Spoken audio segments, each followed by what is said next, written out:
সাবেক প্রধানমন্ত্রী শেখ হাসিনার মেয়ে সাইমা ওয়াজেদ পুতুলের সূচনা ফাউন্ডেশনের অস্তিত্ব পায়নি দুর্নীতি দমন কমিশন দুদক। প্রতিষ্ঠানের ঠিকানায় অভিযান চালাতে গিয়ে তারা এর অস্তিত্ব পাননি। দুপুরের দিকে দুদকের পক্ষে প্রথমে জানানো হয় তার রাজধানী ধানমন্ডিতে অবস্থিত সূচনা ফাউন্ডেশনের অভিযান চালাবেন। পরে দুদকের উপপরিচালক আখতারুজ ইসলাম গণসংবাদ মাধ্যমকে বলেন, ঠিকানায় গিয়ে সূচনা ফাউন্ডেশনের কোনো অস্তিত্ব পাওয়া যায়নি। হাসিনা কন্যা পুতুল বিশ্ব স্বাস্থ্য সংস্থার দক্ষিণ পূর্ব এশিয়ার আঞ্চলিক পরিচালক।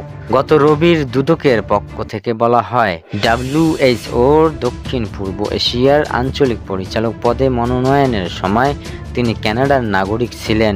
প্রার্থীর যোগ্যতার ক্ষেত্রে তার দেওয়া তথ্যাদি যথাযথ ছিল না।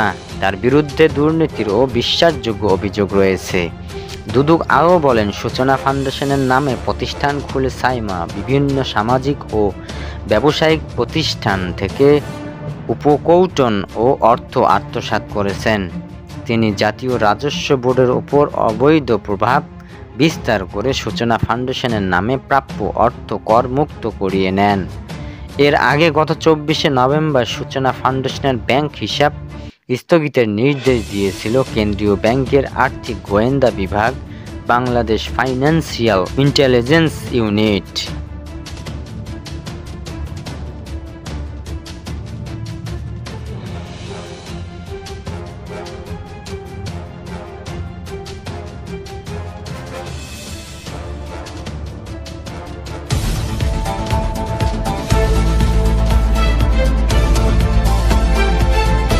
আওয়ামী লীগ সরকারের আমলে ভারতের সঙ্গে হওয়া সব ধরনের অসম চুক্তি নিয়ে আলোচনা হবে বলে জানিয়েছেন স্বরাষ্ট্র উপদেষ্টা লেফটেন্যান্ট জেনারেল অবসরপ্রাপ্ত মোহাম্মদ জাহাঙ্গীর আলম চৌধুরী। বুধবার সচিবালয়ের স্বরাষ্ট্র মন্ত্রণালয়ের সভাকক্ষে বিজিবি ও বিএসএফ এর মহাপরিচালক পর্যায়ে সীমান্ত সম্মেলন সংক্রান্ত এক সংবাদ সম্মেলনে তিনি এসব কথা বলেন।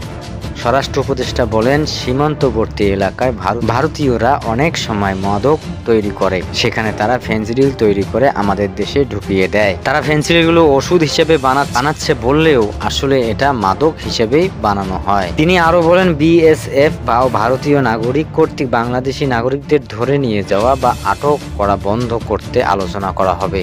বিএসএফ ও ভারতীয় নাগরিক কর্তৃক সীমান্ত লঙ্ঘন বা অবৈধ পারাপার অথবা অনুপ্রবেশ বন্ধে গুরুত্ব দেওয়া হবে। ভারত থেকে বাংলাদেশের ইয়াবা ও ফেনসিডিল সহ বিভিন্ন প্রকার অবৈধ মাদকদ্রব্য, অস্ত্র ও গোলাবারুদ এবং বিস্ফোরক দ্রব্য চোরাচালান প্রতিরোধ করতে গুরুত্ব দেওয়া হবে। এছাড়াও আগারতলা থেকে আখাউড়ার দিকে বর্জ্য পানি প্রবাহিত হয় এরকম 4টি খালের পানি শোধনাগার স্থাপন করার বিশেষ বিষয়ে আলোচনা হবে। উপদেষ্টা আরও বলেন, বাংলাদেশ ভারত সীমান্তবর্তী নদীগুলো পানির সুষম বন্টন, নদী থেকে পানি উত্তোলন, পানি চুক্তি বাস্তবায়ন এবং রহিমপুর খালের মুখ পুনরুন্মুক্তকরণ নিয়ে আলোচনা হবে।